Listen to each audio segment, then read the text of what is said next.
Hi, I'm Les Pate. In case you didn't know, I'm here at Linwood Community Church. Um, Fellows have asked me to give a testimony, and really, my testimony isn't anything to brag about. I gave my life to the Lord when I was in high school in 1962, and I was attending Christian church there. In fact, it was called Central Church of Christ, and at the time, it was right behind the high school. And I had no way of really getting to church. Uh, I had to walk everywhere I'd go. And a friend of mine by the name of John Presco said, "Hey, why don't you let me pick you up and I'll take you to church on Sundays?" And in a way that was good, but in another way it was not. Because at the time, I was very emotional, very embarrassed, ashamed of where I came from, what I lived in, my mom and dad, our income. All of that was now coming back to a surface that I didn't want to reveal. Well, I was in grade school. The kids there knew me as the poor kid. And I got over that once we got into high school because I had a whole new set of friends, and I didn't have to be looking at people that knew that I was the poor kid, that kid that couldn't go anywhere, the kid that didn't have any new clothes, the kids that didn't have any new shoes, that type of thing. And John insisted. He says, I want to pick you up. I know that it's 18 blocks to get to the church, and I don't mind." And I finally said, okay. And it was that exposure that I was feared the most, is that he would see what environment I lived in. And it was a very hostile environment when I was growing up. I had a dad that didn't care about anything except himself and the next drink he was going to get. My mom, who suffered because of that, she drank too, and they didn't care if I was going to church or going anywhere. And I used the church as an outlet uh, to get away, not to find God. That wasn't my intent at that time. It was an avenue to get away from them, from home. And as I started talking with the kids there, and I discovered that they weren't looking at me as the poor kid. All they knew is that I couldn't afford going on the different trips that they went on. I have never been to camp, although I know I could have if the church would pay for it. But my mom and dad wouldn't let me go because I had to work during summertime, and that was the time that we earned the money to buy my next year's clothes. So camp and all that stuff was out. But as I got to know some of the richer upper middle class guys and girls, I discovered that they weren't really looking at me as the poor kid. And it took a long time for me to understand that it wasn't my fault that I was poor. It wasn't my fault that my dad was an alcoholic. It wasn't my fault that I lived in a shack. It was my fault for being ashamed. That was the problem. And even years later, it was a long, long time before I ever got over that, of knowing that I didn't have the things that the other kids had, or I didn't have the opportunities that the other children had, like going to college. That was out of the question. Just getting through high school was all that was required. Get you through high school. And my grades were decent. I could have gone to Hope University. In fact, my my friend at the time, John Presco, did go to Hope University and became a pastor. Well, I thought, well, good for you, John. You know, that really is your calling. But my calling was to get away. And the second that I had a chance, I left home. I joined Air Force. And that was the best thing I could ever do, or ever did, because it got me into an environment that where everything was equal. Everything was equal. It didn't care if you came from the richest society kid or if you were down there like I was in the poor slums of the ghettos. It didn't make any difference. You were all the same. And I realized then that God put us all here on earth, and what we do with our lives is what God wants from us. He gave us life. What I do with my life is what I give to God. But that took a long time for me to get to that point. When I gave my life to Christ, like I say, it was in 1962, I didn't do it as this euphoric epiphany thing that came about. I just knew that it was time to go forward, declare my love for God, that I was a sinner, and to be baptized. We had at that time a guest minister.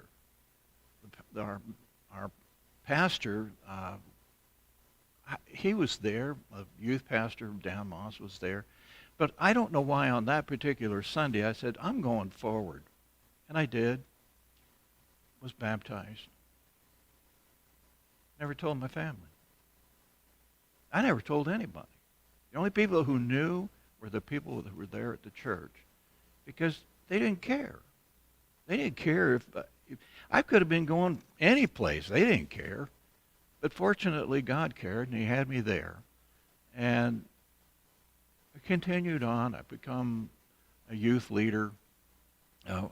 And then, of course, I joined the Air Force, and that opened up a lot of things for me. And I learned that if you excel, you get rewarded for it, regardless of what your background is. And I was in for 3 years, 11 months, and 27 days. I know it sounds funny, but I liked the Air Force, but I didn't like how they did things. You know, it was too regimented, things like that. I become a staff sergeant, an E5, and less time than I could even have put on my stripes. I'd already gained that. And I'm prideful of that. And there again, the pride part came in, and now I'm boasting on what I could do rather than what God put me in. It was during the Vietnam War that I joined the service. God kept me away from that war. I know it now. I didn't know it then. He put me in a position, an occupation that would not allow me to go into war. And I was in Okinawa for 22 months. From there, I was sent to Turkey for 18 months. I got out. I got married, had children. Tim was saying how many times he had moved in 4 years, whatever. We moved. I kept telling people, hey, don't put my address and PIN, because in about 3 months you're going to need to erase it and put it down again, because we're like vagabonds. We're like gypsies moving around. And it wasn't so much that I wanted to move. It was something that I was seeking, looking for. And it wasn't church at that time. It was not church. It wasn't that. It was this me. I needed to satisfy me that I can do this, that I can do this, I can do this. In fact, this 2 weeks from now, I'm going to be giving a message on the things that I do, or what can I do. And I would really ask you to pay attention to that. If you get a chance to see the message, it's going to be on September the 4th. And it's about the rich young man who asks Jesus what he must do to inherit eternal life. And I want you to pay particular attention. And if you have a Bible, you can find this parable in in 3 Gospels. It's not hard to find. But it's the thing and the idea of what can I do? And it's not what you can do. God came to this earth to do away with all the I do's. All you have to do is say, I will. And that is the hardest thing there is to learn, is to let go, let God show you what he wants you to do, and do it. Do the best that you can.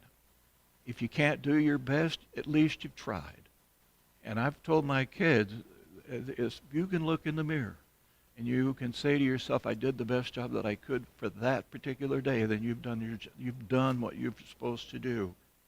But if you can say, I could have done better, then you didn't. You always put out what you can do, the best that you can do. And maybe your best isn't the best for somebody else, but it is the best for you. I want to regress a little bit more. While I was in this service, learned how to drink.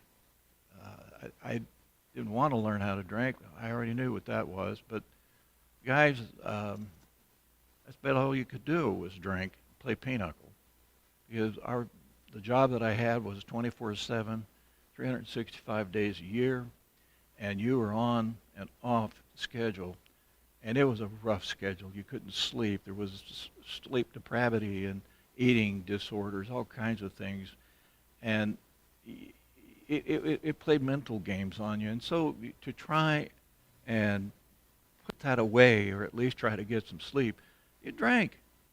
You'd play pinochle. I did that for 4 years. And not proud of that. And when I got out of the service, that carried on. But I thought, well, I can handle this. And those words kept coming back to me. I can handle this. So that's what my dad would always say. I can handle this. Well, no, you really can't. You're either going to have it or you're not. Went on for years, though, on and off, on and off. And I decided one day I need to get back involved in church. And I did. There was a gentleman by the name of Cook. He worked for my father-in-law. And he says, do you go to church? I said, yeah, sometimes. He says, I want to invite you to a church that I go to, and it's helped me a lot. Well, he was an alcoholic, but he had PTSD. I didn't know that at the time. And I want you to come to this church. I said, well, where is it? He said, it's right down there, right behind San Bernardino High School. I said, I was baptized in that church. And that's how things started back. I went back to the church, and it was the same old pews, the same old everything, only it was a whole different, a lot of people. The church had deteriorated, where at once it was this 600-700 people every Sunday, down to 200. And I thought, well, maybe I can help. And that has been my attitude ever since. Wherever I've moved, wherever we would go, I would look for a church where I felt not so much part of that church, but more of how can I help the church? How can I help the pastor? How can I be involved to where I feel like I'm doing what God has really put me on this earth for, to help? And what did that, and I started going through this mindset of a game, I guess, if you want to call it that way, that you're in church and now I become a deacon's aide. It's like a fraternal organization, you know. You go through the chairs, and I'm going through the chairs. Yay! You know, I'm going to be this top dog one of these days. I become a deacon, and I was a deacon for a number of years, and then position was opened up for an elder's helper. Whoa, there's a step up. Now I'm second vice president, you know, that type of thing. Eldership came up, and now I was voted in as an elder. Oh, wow, I'm next in line for whatever. We moved a couple, 3 times during that, and went down to Colton, and was an elder there, and I thought, well, I've held this position long enough. I want to be a minister. I want to be a pastor. And I was ordained as a associate pastor there, and now I have done it. I've done what I think God has wanted me to do. Go through the chairs. Go through these different positions. And that's what I've been doing all my life, trying to prove that I can do just as well as the next guy, when I didn't really have to. But I did. And I still do it. Even it's part of my nature. I don't know why. It's hard to say, let go. You're not having to prove anything to anybody except yourself and to God. And even now, struggling, talking to you now, it's still hard. But I'm getting through it. 78 years ago, 78 years it's taken me this long to figure out that I don't have to prove this to any man at all. But I do. I was the associate pastor there for 7 years. And one day I asked the pastor, I said, you know, Tom, do you ever feel like you're on stage? He said, what do you mean? I said, well, being on stage, you're like an actor.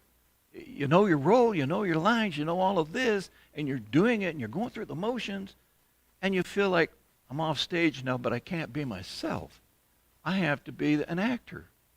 I have to always be this part where people are looking that if they can find a flaw in you, and I didn't want them to find my flaws because I'd already been through that all my life, people looking for the flaws of being poor.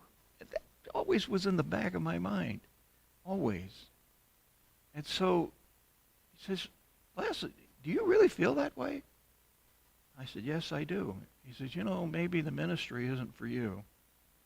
I said, you know, Tom, you're right.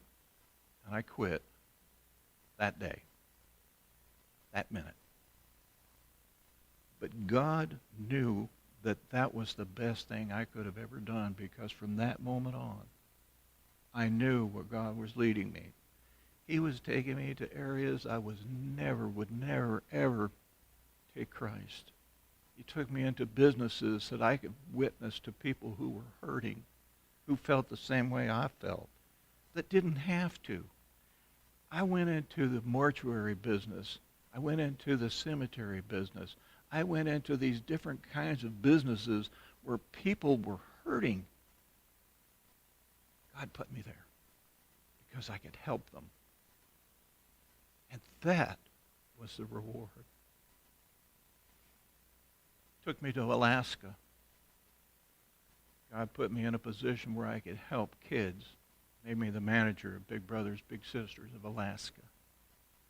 All of the things that I had learned, marketing in school, to sales, being sales manager, regional managers of all of these different companies I'd worked for, I could put it all together for one purpose, and that was to make matches for kids who didn't have opportunities. God put me there. Thank God for that. My wife got sick. She had brain cancer, and it came back. But this time it was a different one. She had a different type of cancer, and we talked to the doctors. Boy, you ought to go to Vegas. They said, because this chance of you getting 2 different kinds of brain cancer is like 1 in a million. You ought to go down there and gamble. Well, we were gambling with her life, and we needed a type of medical treatment that they didn't have there. It was proton therapy, and I said, I know where there's proton. I want to go to Loma Linda. So there's no equipment there. I said, I know there is. I know the gentleman who sold that equipment to the university there, and you make sure you schedule me for Loma Linda. And I'm packing my bags. And I talked to my administrator at the time. I said, Laney, I've got to go. My wife's sick. I know I signed a 5-year contract. I'm only 4 years into it, but I'll find a replacement. I will train that person, and I'll always be online if you need me. And she agreed and set me on down to California. And we got the treatment that my wife needed. God gave us 6 more years together. And I found churches that I could go into again and help. Churches over in Victorville. My wife was living, at the time, her and I were living in Apple Valley, and this church was so hurting. They just needed help.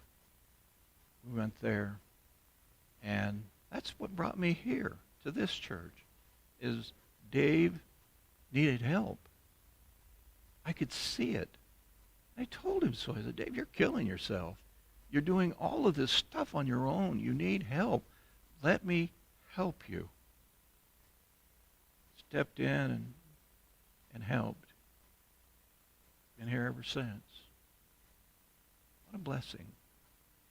God can use you. You've got a talent. You've got, God gives everyone a gift. I've said that so many times, whether it be the gift of sharing of what you're doing, the gift of acknowledging people when they come into the doors of your church, the gift of just helping or listening, the gift of praying for those who are in trouble. Those gifts are there for you to use for God and for his better benefit and for his betterment, not for your own, because through all of this, you're going to become better as you do these things. I've become a better man. I've become a better father.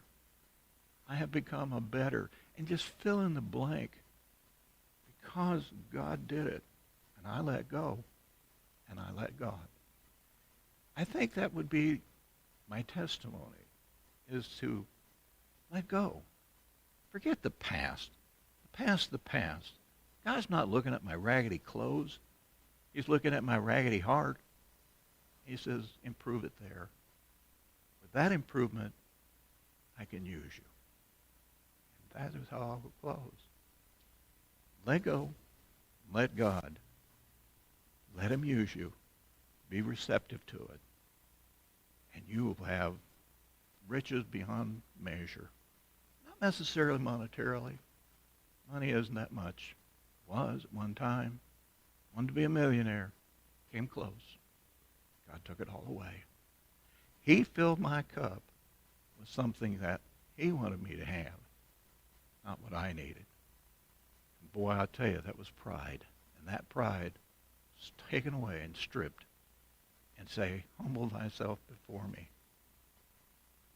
That's what I did. Thank you. I hope this video has helped somebody. It's helped me just to be able to tell my story. I do want to make one little commercial here, though. If you know me, you'll know that I make little commercials, and we are going to be picking up in a couple of weeks, maybe 3, Bible studies again. Wednesday night at 7 to 8, 8:15, and we're going to have prayer night that night too. And we're going to be studying the book of Acts. Now, I know when I first got here 7, 8 years ago, we studied the book of Acts. But we're going to do it again because we have a lot of new people, and it's a wonderful, wonderful book. And if you like history like I do, I like to know how the church began. Well, this is the beginning of the Christian church, and you'll find that in the book of Acts. I want to know about the apostles, and you're going to find that, especially the 2 most prominent ones in the book of Acts, Peter and Paul. I want to know how the church has survived or what made their failures. You're going to find that out in the book of Acts. We find the good, the bad, and the ugly. It's all there. And that is exciting. When we dive into this book, it's going to be exciting because I try to make it exciting. I think it can be. Those who've been in some of the classes I've been in or have taught have enjoyed them. Not everybody, I can't please them all.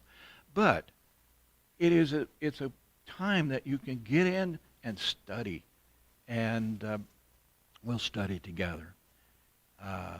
Don't forget ice cream social, but you probably will have already done that by the time you read or see this. But our ice cream socials, we are going to be picking up again on every month, the last Sunday of every month, some kind of social event for the church. In September, we're thinking of having potluck. In October, we're going to be doing some kind of a fall incident. And then November, we want to do a Thanksgiving. December, we want to do a gift exchange. All of those things are coming up. And stay tuned. We're going to have them here for you in just but a few days. Okay? Thank you. All right.